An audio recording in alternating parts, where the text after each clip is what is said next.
Absolutely. And that's one of the cool things about being in this industry is, I mean, pretty much all the folks that are engaged in the work that we do at Boostlingo see sort of the net result of what they're working towards or what they're supporting.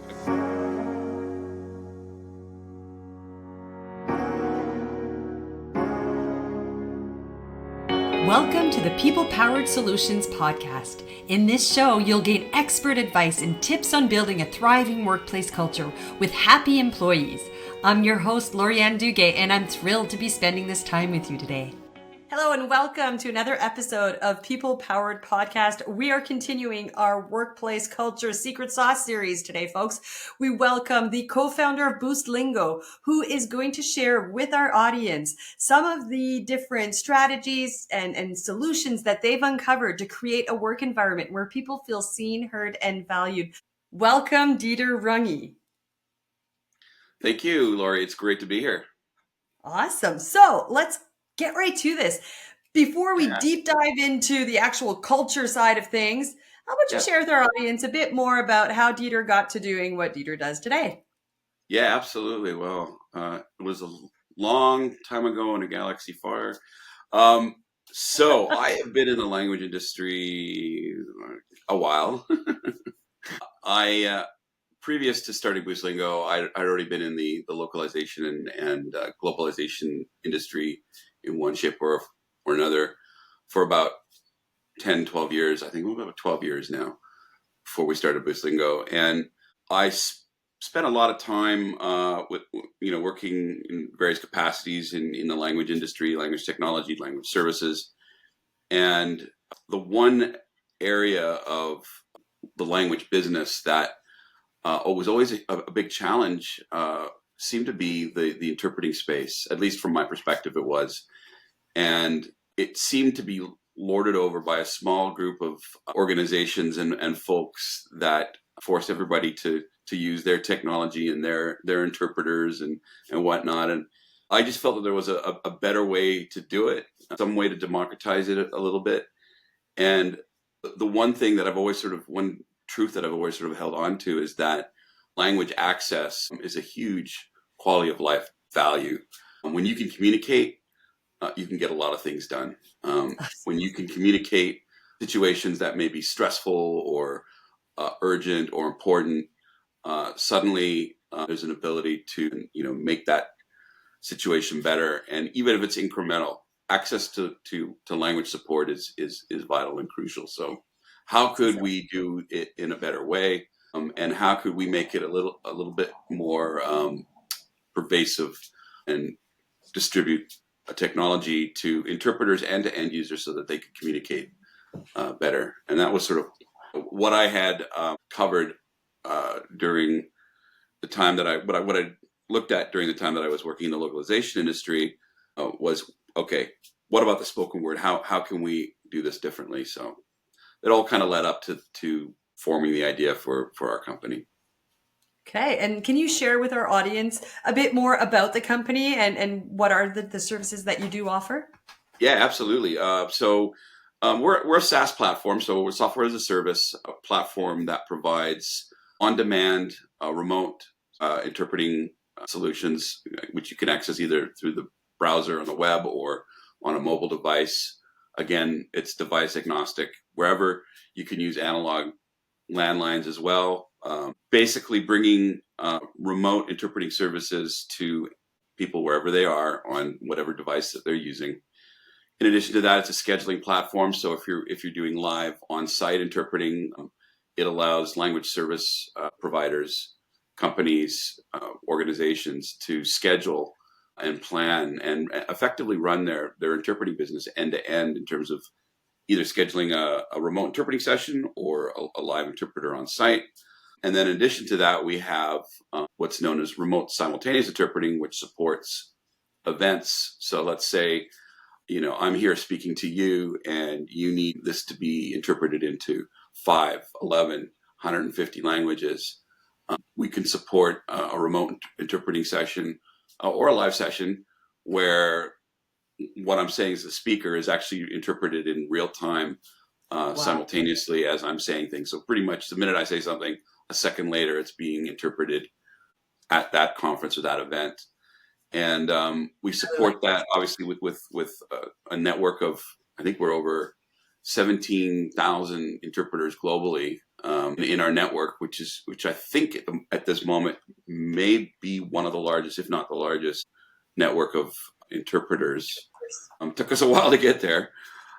Also, we have some AI tools that will augment that as well and provide real-time live captioning. So as you hear someone talking, you also see the text on the screen, and also some speech-to-speech technologies that can support that as well. So I love how you like framed it. everything under one umbrella in terms of providing interpreting services on a global scale. And including ASL, American Sign Language, and other sign language types as well. That was going to be one of my questions, whether ASL was available as well. One of the things that really kind of hit me is the way that you framed it. You facilitate access to information for everybody to have access to what is being said, regardless of what their first language is. And it's Absolutely. true. It is ultimately what interpreters do. Correct. That in and of itself sounds like very purposeful work. And we talk about this on the show all the time, that purpose and impact will definitely drive, and understanding that the work you do has an impact on the broader scale out there. It's changing the lives of people. It's, in your case, facilitating access to information is what will nurture that seed of loyalty and help people stick around perhaps when things get a bit tougher. You're navigating some changes. They'll be that much more resilient, right? Absolutely. And that's one of the cool things about being in this industry is, pretty much all the folks that are engaged in the work that we do at Boostlingo see sort of the net result of what they're working towards or what they're supporting. A great example would be during any kind of natural disaster catastrophe, emergency services and hospitals and first responders all coordinating to advance. And I remember very vividly when we first started the company, one of the big hurricanes that hit was Houston. I think it was Houston, but a massive hurricane. Lots of people panicked, and this was the first test of our one of the first tests of our infrastructure too, which was also a heady moment. But we were getting stories back from the field where people were handing mobile phones to folks that spoke Swahili and Dari and Pashto and all sorts of other different languages, who were in stressed out situations, who were using our technology to figure out where the Red Cross or where the safety stations were, or how to get to places. And I'd be lying to say that I didn't start to tear up when I started to hear these stories, because I'm like, yeah, you start a company, you want to be a successful company, but altruistically, this software is having an impact in a net positive way, important moments in people's lives. And I can't think of a more important mission to have as an organization. Yes, you say everyone at Boostlingo. Can you give our audience a bit of an idea of what your team blueprint is? Yeah, sure. So the team blueprint, we started the company in San Francisco as a tech startup, kind of like to do, because that's where the tech money is, to start to build companies. But we moved our headquarters to Austin, actually during the pandemic, that was fun. But we moved to Austin. So we have teams in the Bay Area, and we have teams in Austin. We have sales and marketing organizations spread across the US and Canada and Europe. We acquired a few companies in the last 8 years, just pieces of technology and part of the business that we felt was missing. And we had amazing results from that. In terms of culture fit, we had almost zero attrition during the two mergers that we did. And who merges with two companies during a pandemic? Like, who does that? Like, crazy. And doesn't lose people in the process. That's absolutely. So I want to say that is a huge testament to we figured out, really good not only good technology fit, but good culture fit, which that's a win-win in anybody's book, I think. And these companies were also, one was based in SF, but the other one was based in Copenhagen. And we just brought it all together, and now, so we have a global distribution of employees across Europe and North America. How many team members total? So don't quote me on this. You'll have to talk to Nina or Sandra, but I think our employee count now is around 150 or 160 employees globally. Okay.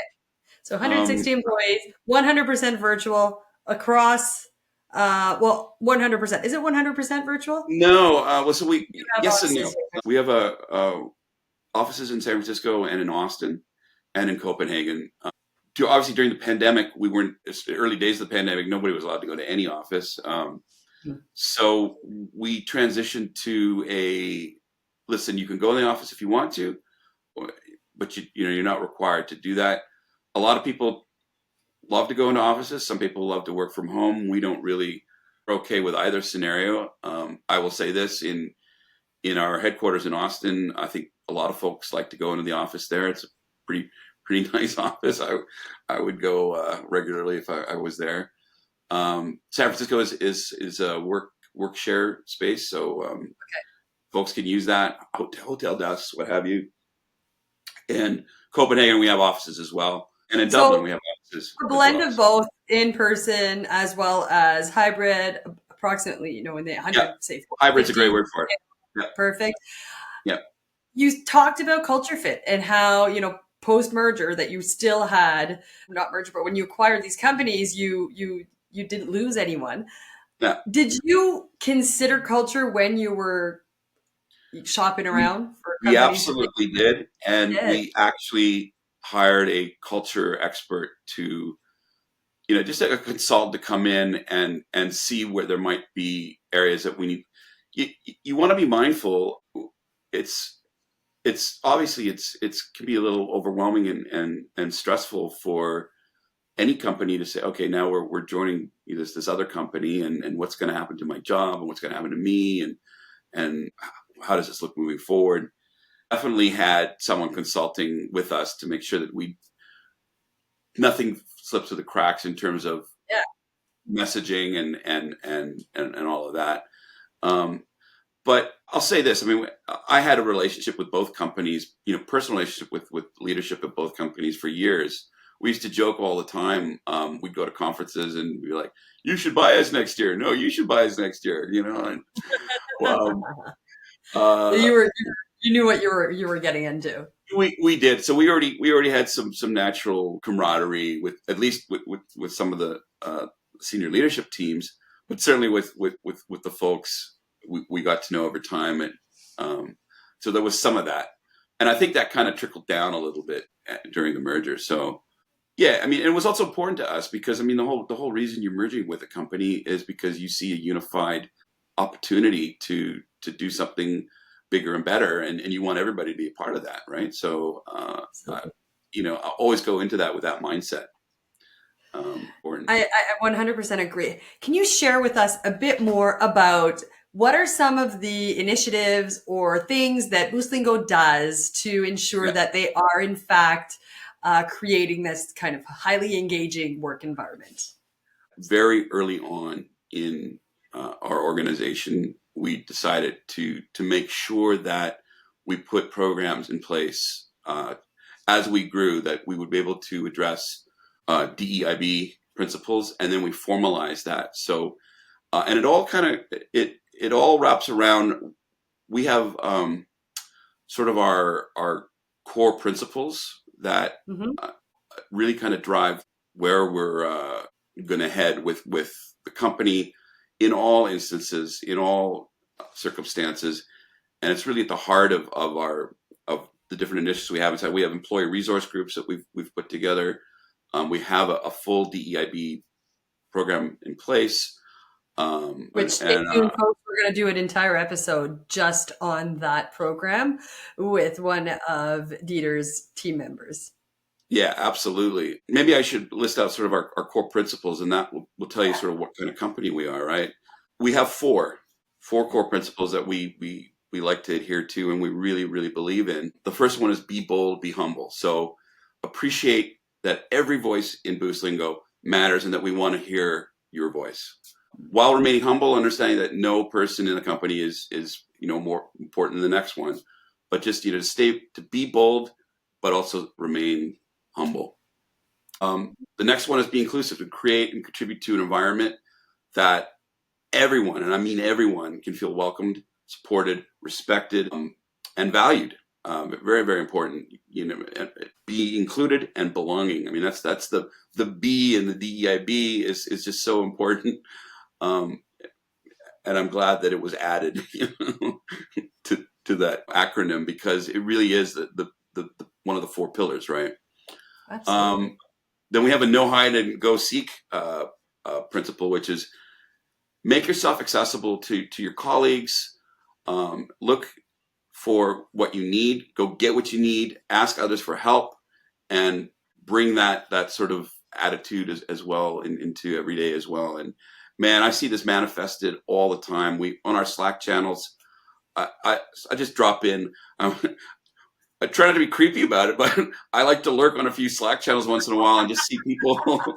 I'm just like, this is so great. I mean, problem is put out there. Somebody will jump on it. I need the answer to this, or did we create a document on this? What does this functionality exist in the product? Almost immediately, within seconds, sometimes someone will jump on it and provide that feedback. And they provide they become their own internal support system, right? It's that peer support that is creating Slack channels has facilitated. Absolutely. We're a big proponent of using Slack. There's almost too many Slack channels at this point. I think my mind's like, whoa. But I love them all. Yeah, don't let me forget about the last pillar, because it's my favorite one. They're all important to me, but I think it's the guiding light. It certainly is for me, and it is for all of the boosties, and that is positive vibes. That's what we call it. We call it positive vibes, and that's bringing positive energy and a solutions-oriented mindset to everything that you do at Boostlingo. Doesn't care what industry you're in, what company you're at. Problems going to arise. There's going to be customer relationship situations that you need to tend to. All sorts of things can come at you, but it's in the way that you react to it that really sort of forms or shapes the eventual outcomes, right? So absolutely, an attitude of positivity is tantamount to being successful. I always liken it to, when I ski or snowboard, the minute you say, "Oh, I'm going to wipe out," you're going to wipe out. You're wiping out. 100%. And then you want to reach around and smack yourself for even having that thought, because the minute you say that, it's going to happen. And if you go, I got this, I got this, my friends got this, you're going to be all right. I want to explore these pillars a bit more, because there's 2 in particular. 2 are very important. They're all important, to your point, but 2 that really stood out for me. No hide, go seek. Yeah. That it's an amazing phrase that normalizes mistakes, that says it's okay if you make a mistake. We support, failing forward. Absolutely. But it's 100% transmitting that don't hide it, own it. So there's that accountability piece, and then go seek help. And when in seeking that help, I'm going to bring that other one that stood out is, of course, your favorite too, positive vibes. Yeah. Keep and maintain that solutions-oriented mindset. You can bring us problems, you can call stuff, out, but let's do that from the angle of what can we do to improve on this? Absolutely. And this is the thing too.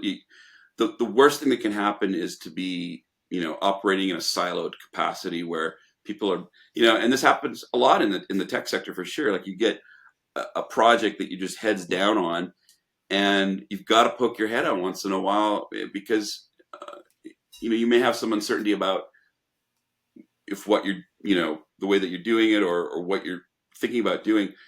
If you have someone that you could bounce it off of, oh my God, I do it all the time. Like, if I'm about to go to a conference and present on something, or if I'm going to jump on a call with an end user or client, and I'm not 100% sure about something, there's no shame in calling someone and getting feedback that supports sort of like what your initial thoughts are going into that call or that meeting or whatever, what have you, or course correcting at the last minute because maybe you didn't have it 100% right.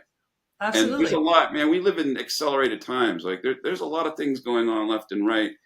And if you don't check yourself, you're going to wreck yourself, right? To turn Absolutely. a rap phrase. I Check liked yourself it. when you I wreck liked yourself. rapping with Dieter. I like it. Yeah, But I had to go there. absolutely. And even in that moment, to admit that, you know what, I'm not 100% sure on the answer to that, but I Yeah, do yeah, commit to finding the answer. Can I absolutely. circle back? Can I circle back to you with that? And I see this in leaders that I'm coaching all the time, that they think Yeah, they have to have all the answers in yeah, that moment. There's yeah, nothing more normalizing or yeah, just being more authentic than saying, it's a great question. yeah, It validates the team member who suddenly has just, oh wow, I stumped my leader. Cool. Like that was a great question. But also they want to be sure on the answer, so they're going to circle back. But again, the caveat being, make sure to circle back. absolutely. Right? Well, yeah, exactly. If you say you're going to get back to you on it, you need to have some immediacy in doing that. Yeah. And yeah, listen, you're absolutely right. Like I mean, I think at any point in your career, you want to feel confident, like you have the answers, or you are equipped, empowered, um, to respond to any question that may come up. Sometimes, especially in high optic meetings, right, to say, I don't know the answer to that. Let me get back to you. It kind of feels like you've lost a little bit of legitimacy or thought leadership or whatever it may be in that moment. Um, but that's okay. I mean, there are genuinely, and I find more and more, there are moments where, the answer may not be so black and white, Yeah. straightforward, or may require, especially in the tech sector, I end up sitting on calls where suddenly I get a barrage of, uh, you know, information security, infosec questions, about how our servers are configured and what, what's the data flow from blah, blah, blah, blah. And I'm just like, I'm like, I've got to, I'm like, listen, this is officially now above my pay grade here. I got to bring in somebody from DevOps because my answer, I think I know the answer, but I'm not, I'm not. Yeah. And If they'll I don't have appreciate that confidence, I am happening. not going to make promises or guarantees and and knowing what is that? It's the Peter principle, right? Everybody rises to their level of incompetency, and for me, that like I'm whatever DEFCON 2 tech question, yeah, I got you, but anything above that, You've DEFCON got 5, people. You've DEFCON got 5. people. Hey, Matt, our CTO, I'm calling Matt. That's it. Like, dude, or slacking him, even better, much better. Yeah, by the way, here's tip. My first tip of the show is you will never reach DevOps people by calling them. Always use Slack channels or and For email is IT, useless as well. Don't bother technical with emails. technology. Yeah, yeah. Okay, so we went over your 4 core Yeah, pillars yeah, that you abide by. I also heard you say or allude to the fact that you need to make sure you're walking the talk as a leader, so yeah. that you're modeling the behavior you seek from your team members. So I imagine in asking those questions or saying, committing to coming back and circling back and saying, you know what, that's a good one, I'll be back, that is walking the talk of, it's Yeah, okay to not hide when you don't know the answer, yeah. but let me go seek and find you that answer and come back to you. Well, and one of the things we've put in place is every single employee at Boostlingo has access to the senior leadership team and the executive team, right? And we have our internally, anybody can book an appointment with anybody in management. Period. Like it's there. So we want to provide paths for any employee to get what they need, whether it's a concern or it's a question or it's where are we headed with this particular program, what have you. An air of, what is it, glasnost, openness. What is the Yeah, word? absolutely. Openness, Stealing that word from Lech Walesa, accessibility. but They get access to their management team. yeah, and that access is just critical. I don't think there's one single manager at Boostlingo that would not answer a call or not eventually, maybe not immediately because they're on a call at that moment, They're busy. but Yeah. the the immediacy by which you respond back to your team is so important because you don't know. I mean, it could be could be related to an important end user or client uh, situation that needs to be resolved quickly. We're in the communications business. That happens all the time.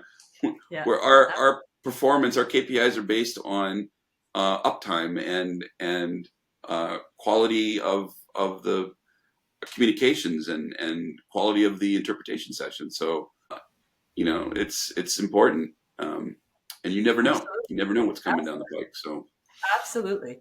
I but noticed on your even just a chit chat, like we're a very what's the word, gregarious company. Like we have every year we do two events. We do one big event called Boost Live, and we usually we split it up to two. Sometimes it's one event, depending on how we get everybody. If we can get everybody to one place at one time. As we grow, bigger regionally, I think it may need to be multiple events because it's hard to get everybody into one place at one time. yeah, But um, one thing that I've noticed about our team is that there's generally everybody is always communicating when we have these events, and the experience I think for our team has been overall net positive. When we've done surveys at these events, and um, our satisfaction rating coming back from these surveys about how was Boost Live for you, in 97, 98%, somewhere in that neighborhood. Like everybody's just like, listen, stuff I wanted to talk to, we got to talk about. I got to talk to just about everybody, and I know that if I didn't get enough quality time with someone, that I can you know pick up the phone or get on a Slack huddle or set up a Zoom meeting, and we can talk about it. So I really feel like there's a strong um, connection. connection for everybody, and I don't think even the most introverted person at Boostlingo, there are avenues for them to connect with colleagues and with anybody in management. So. I love that. And it's important to understand the preferences of each of those team members, right? So Well, having a variety of different channels, and I imagine also people who tend to gravitate to the technology space yeah, I was going are to say on somewhat that, you and I have talked about DISC in the past, right?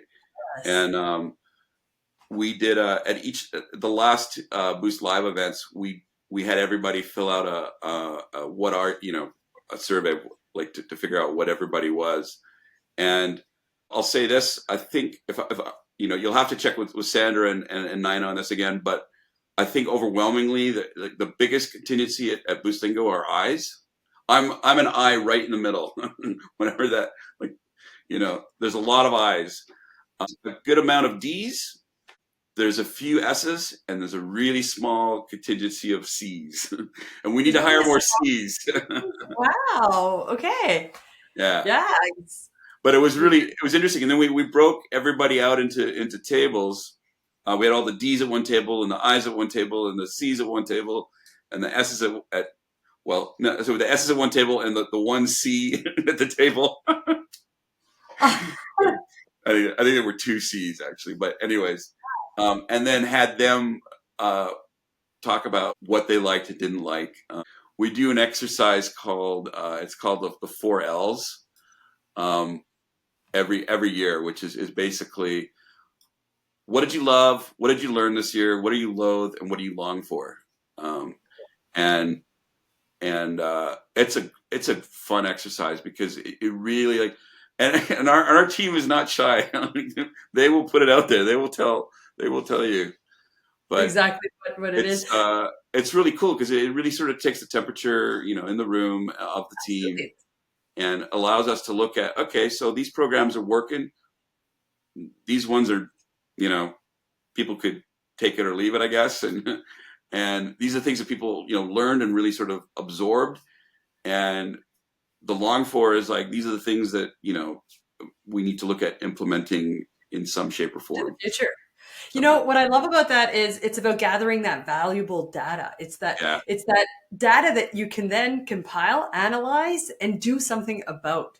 yeah, And using that as an activity, a team building activity at the same yeah, time, it's yeah, win-win all around. One of the things that when we do workshops with teams for DISC, we have them work together. I always set up the tables with a blend ahead of time. I'm heading out to do one at the end of yeah, the week, actually. yeah, And I put a blend of all four styles if it allows, depending on yeah. the mixture of different styles within that team, if it's even allowable to be able to do it. But anyway, so we put all four and then we bring them all together with their own style at one point in the session.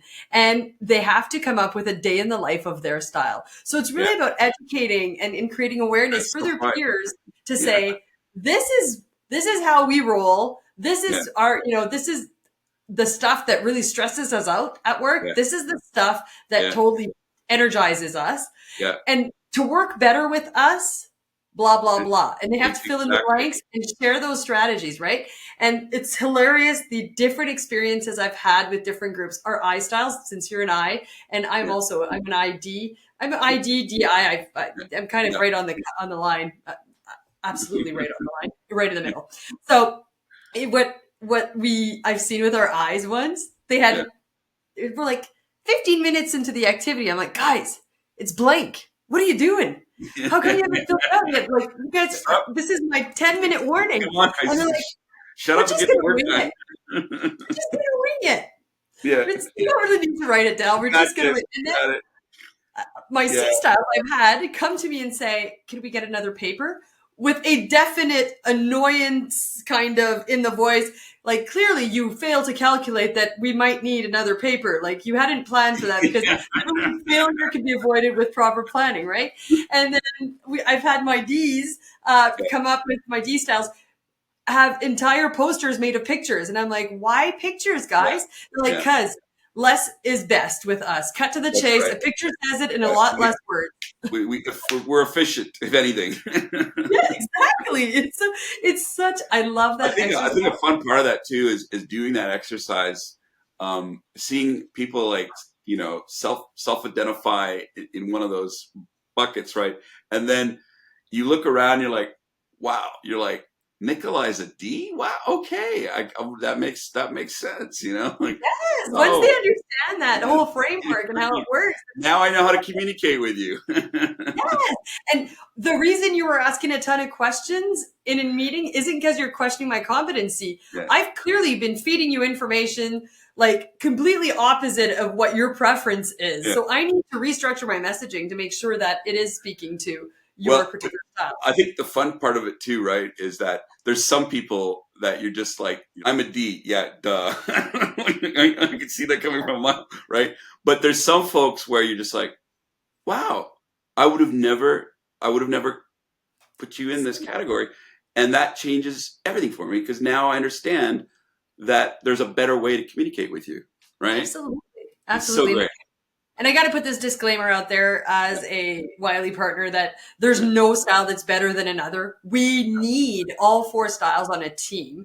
And that it's really, truly not about pigeonholing certain styles, but rather getting the user manual to your colleagues and understanding how they're wired so you can better interact and better connect with them. Yeah.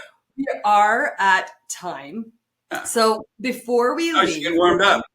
I know, right? And it's already been 39 minutes. Like, where did time go?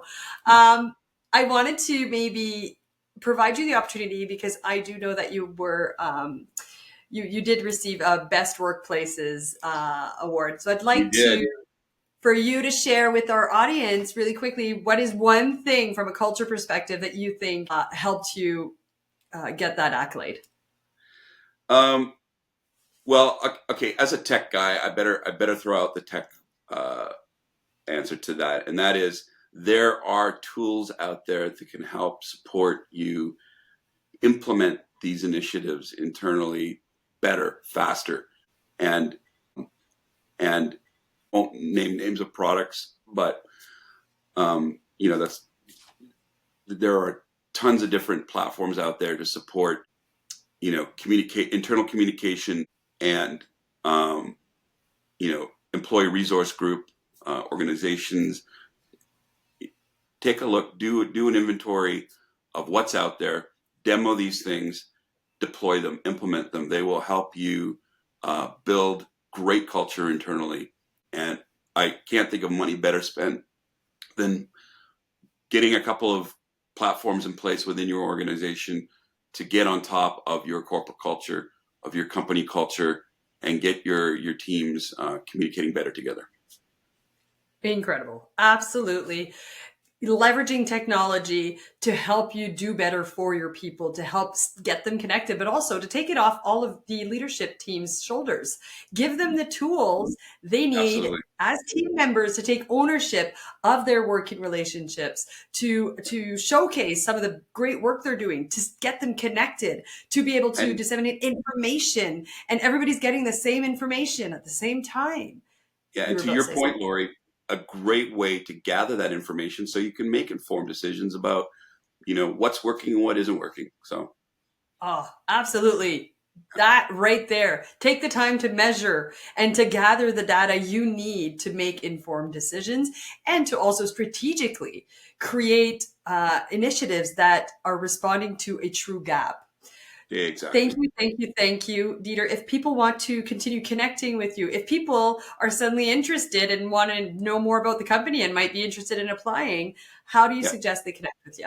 So I would say two ways. Either go directly to our site, boostlingo.com, or I'm happy to link in with anybody on LinkedIn. So, hit me up.